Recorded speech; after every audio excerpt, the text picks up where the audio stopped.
What's up, YouTube peeps? It's T-Dub, straight out of camera, hanging here in Leon, Nicaragua.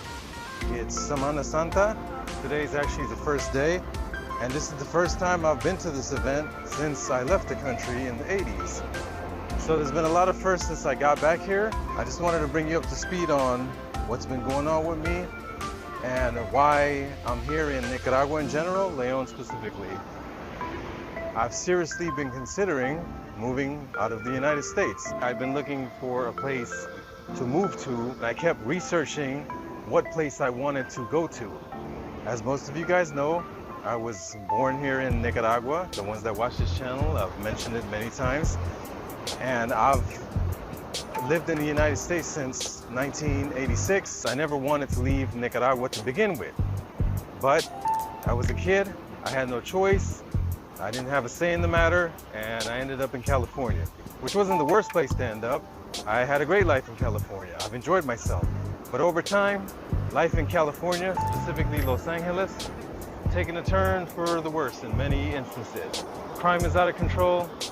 There's just a lot of shit that goes on there that does not happen here. It's a different vibe. The people are different. And here, everyone's cool. They're tranquilo. Well, I don't have to watch my back all the time. The cost of living in California is fucking out of control. Staying there, I'll never be able to buy a house. My wife and I will never be able to buy a house. And if we do buy a house, you're gonna be making payments. You're gonna put a down payment, you're gonna pay on that shit for the rest of your life. And at this rate, me and her would be dead and gone before that thing is even paid off. I've seen with my own eyes how hard it is to keep a house in the States and what can happen when you have predatory lenders. So I was already turned off to paying $250,000 for a fucking house, $500,000. Now that shit's in the millions for like ghetto shit, shit in the hood, shit where you'll get fucking smoked, where you have to deal with crime every day. We have to deal with corrupt police. We have to deal with the corrupt government, constantly price gouging you, constantly with their hands around your neck. My family had sold everything they had in Nicaragua when we went there.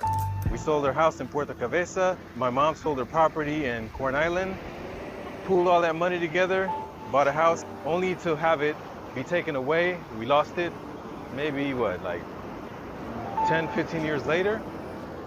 Even though I did have a nice little setup in LA, it was still getting to be too much. And then I'm thinking about long term. Luckily, I worked for myself. I haven't worked for other people for 20 years. That already wasn't an issue. I was already traveling, looking for a place to live. Mexico was one of the places I seriously was considering. Within Mexico, La Paz, Tijuana, yes, Tijuana, Puerto Vallarta, Mexico City, Guadalajara, those were all places I was seriously considering moving to. But there's things I don't like about Mexico. I don't like the crime in Mexico. When I thought about it, I'm like, well, if I'm trying to escape crime, why would I pick Mexico? I don't like the corruption in Mexico. On this trip here through Nicaragua on the bus, as I showed you guys in my previous videos, we got extorted, shook down in Tapachula. I don't like shit like that. I don't like the way Mexico is treating a lot of their migrants. I don't like that Mexico is basically, in some ways, a puppet state of the United States. I know this is gonna piss some people off, but they extradite people to the United States. They detain immigrants to the United States. They do a lot of dirty shit for the United States. And we can't pretend that Mexico's drug trade is not directly tied to the United States, that the guns that kill people in Mexico doesn't come from the US. They're both in bed together. I don't necessarily like the government there is cozy with the government I'm trying to get away from in the United States. So after thinking about it, as much as I like Mexico, I opted for somewhere else. And I have personal reasons beyond that. I yearned to come back to my home country, which brings me to my next thing. While traveling, I was monitoring the elections. I knew there was a chance Don the Con could be reelected. I lived through his first term living in the United States, and it wasn't pretty. My brother was deported during that time. The way he handled COVID, I lost a lot of family members, and I'll never forget that shit. So it's personal for me. It's not like whatever. And he's a tyrant. He's a fascist. We're in a climate now where I'm not supposed to be able to say that because they could do X, Y, and Z to you. So I already knew that was a potential. Ironically, when I was in Mexico, he was elected. So it happened when I was on my way here. I was already coming here. I was already considering coming here to check out the place to see if I really wanted to live here permanently. And then he got elected. So that pretty much solidified that. So I've been here since December now. It's now April. Like I said, it's Semana Santa. And this is the best decision I've ever made. The problem is, I don't want to leave here.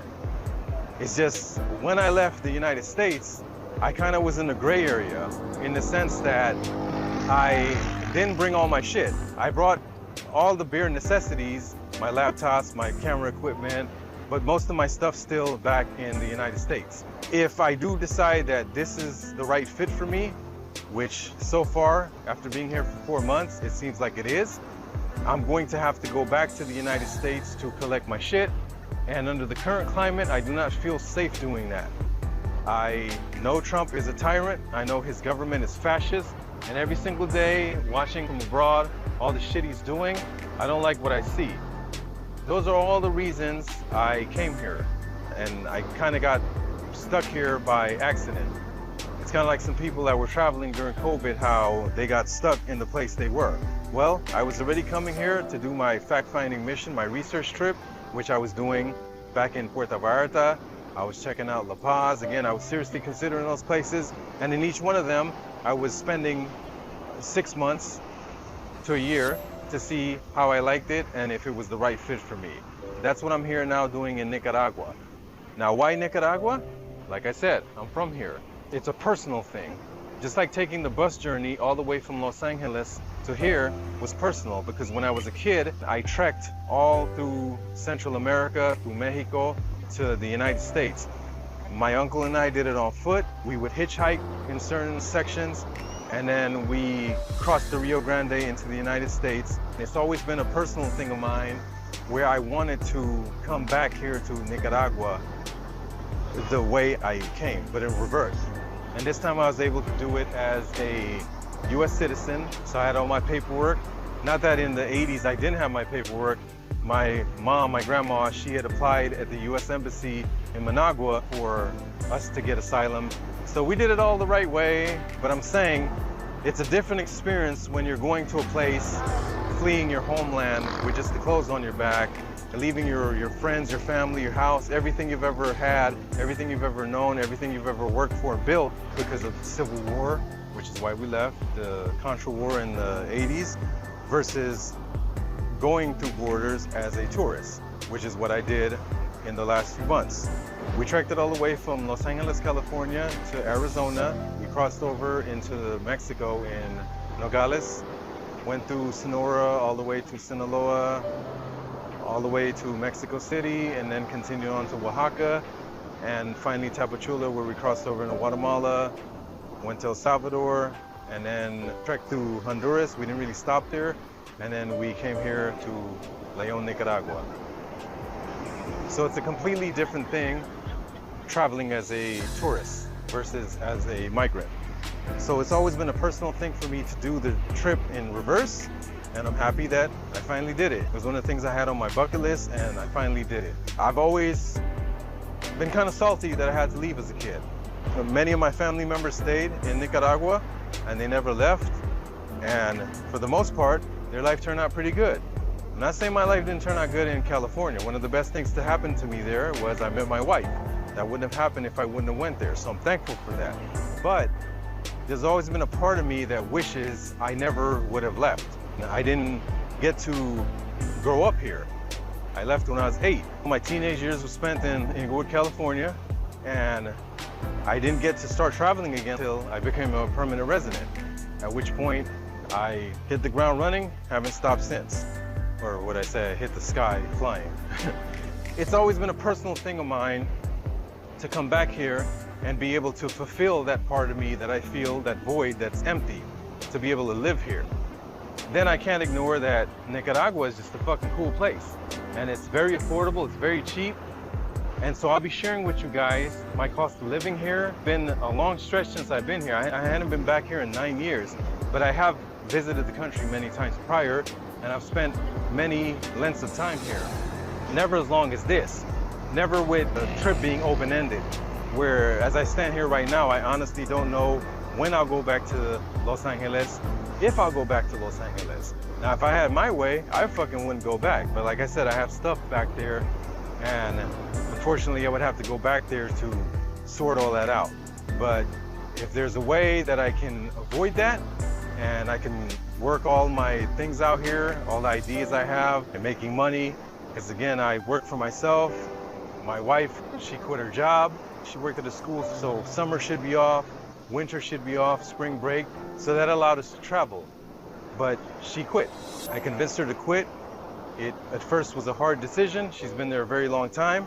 But I was like, fuck it, man. We got some money saved up. Let's make this happen. To add to that, we got rid of everything we didn't need.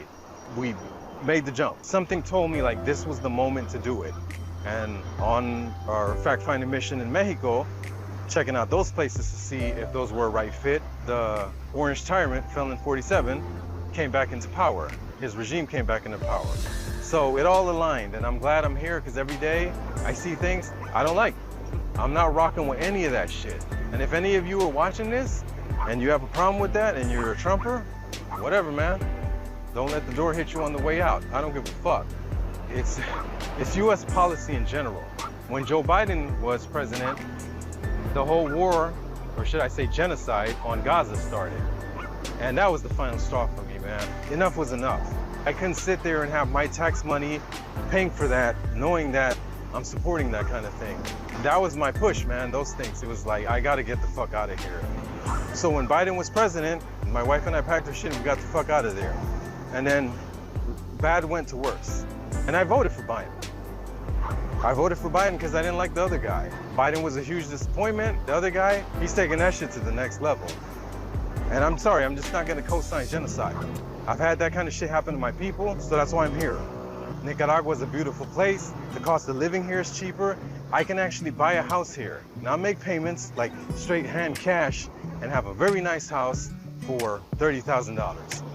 And if I want to have a house for $250,000, like you used to be able to buy in California, without living in the boonies, you'd have a fucking mansion here. I could live like a king here.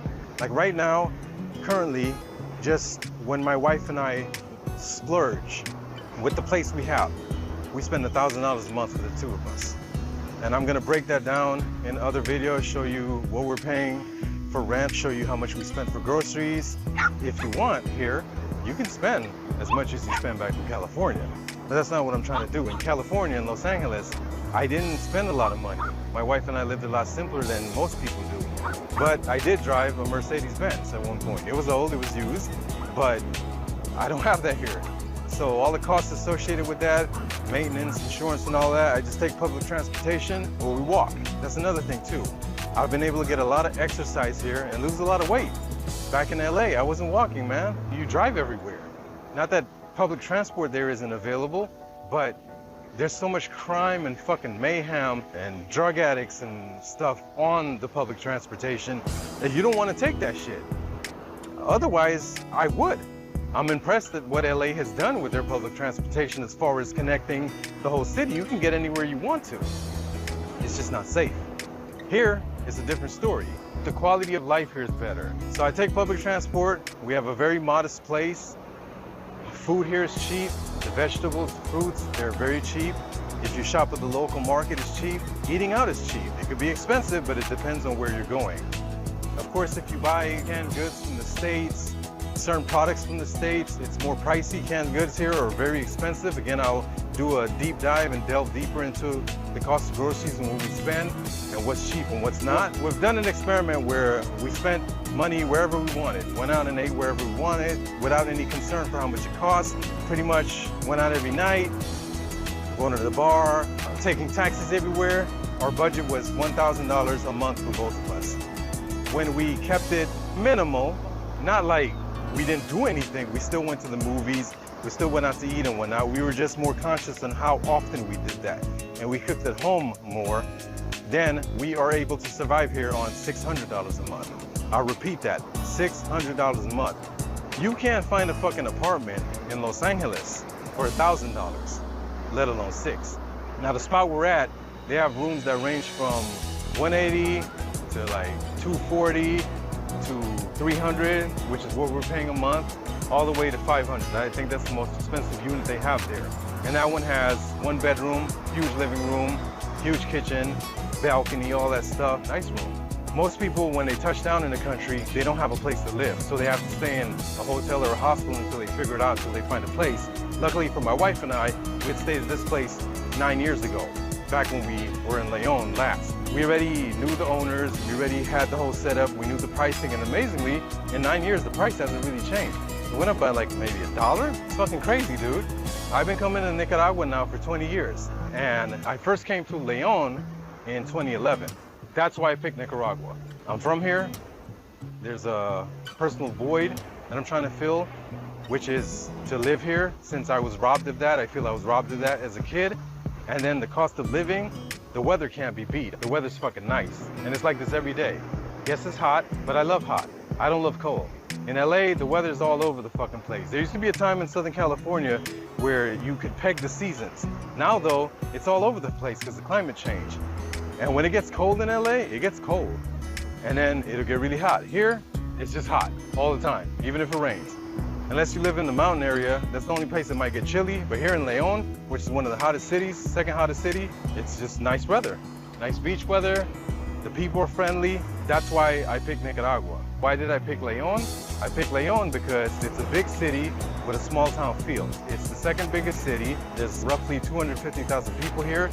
Less than Managua, but it feels like a small town. It's crazy, but it also has everything you need. You don't really have to go to Managua. It has supermarkets, it has a cinema, it has parks up the ass, beach. Any place I move has to have a beach. That's one of my prerequisites. The beach is 20 minutes away from the town center. It has good health care, lots of hospitals, lots of clinics, lots of labs, lots of pharmacies. You can find whatever you want. And if you do, for some reason, have to go to Managua, it's only 2 hours away. Esteli's 2 hours away, border with Honduras, it's 4 hours away. And getting to Penas Blancas, which is the border with Costa Rica, is about 5 or 6 hours. So it's a very strategic location. While the tourism and tourists have taken off here compared to when I last was here 9 years ago, it's still not super touristy like Grenada, or definitely not San Juan del Sur. There's just way too many tourists there, and the price of everything is higher. It's not as high as California or Mexico, but it's still hot. For me, from the first time I came here, I fell in love with it.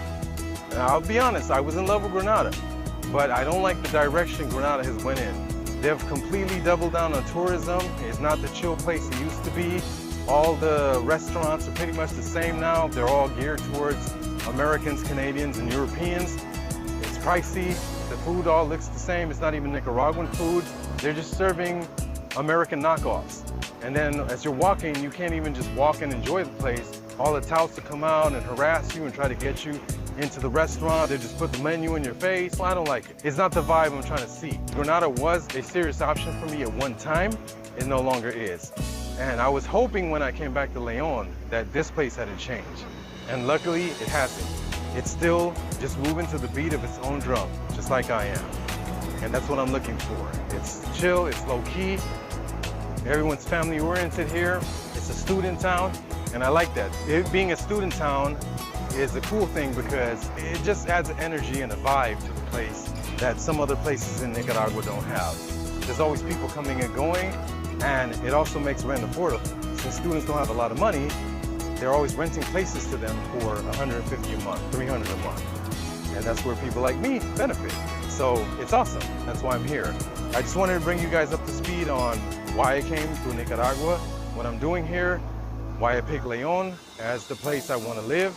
And like I said, as of right now, I have no plans to go back home, and I just want to keep living here and see what it's like to be here day to day. Is this the place I want to call home?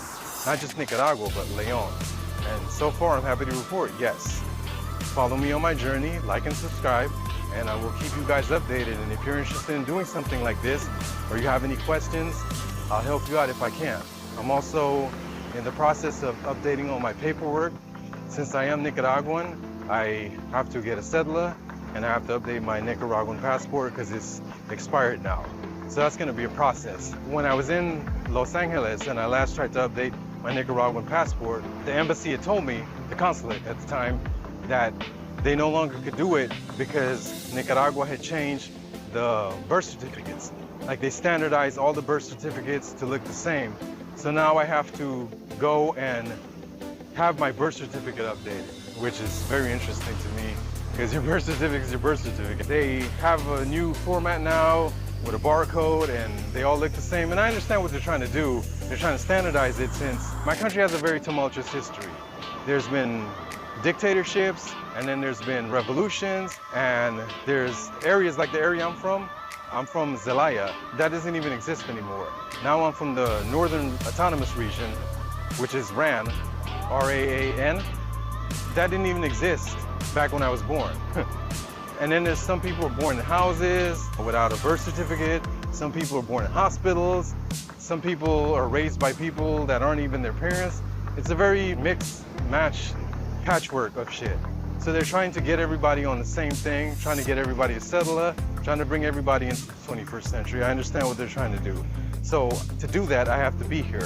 So that's another personal thing I'm doing, is updating my paperwork. Alrighty, I think this video's went on long enough. The sun's down now. Nicole's waiting on me, and I'm about to take the bus back into town. And I'm sure it's gonna be super packed like it was yesterday. Semana Santa is Holy Week. It takes place for an entire week, and it's the week leading up to Easter. I was here as a kid when they would have it, but it's nothing like it's become since I left. The beaches get packed.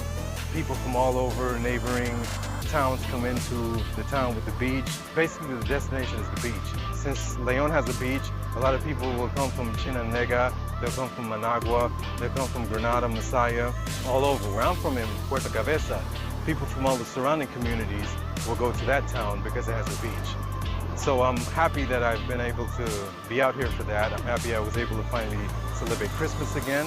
Haven't done that since I was a kid. Bringing New Year here, Valentine's Day, my wife's birthday, and now Semana Santa.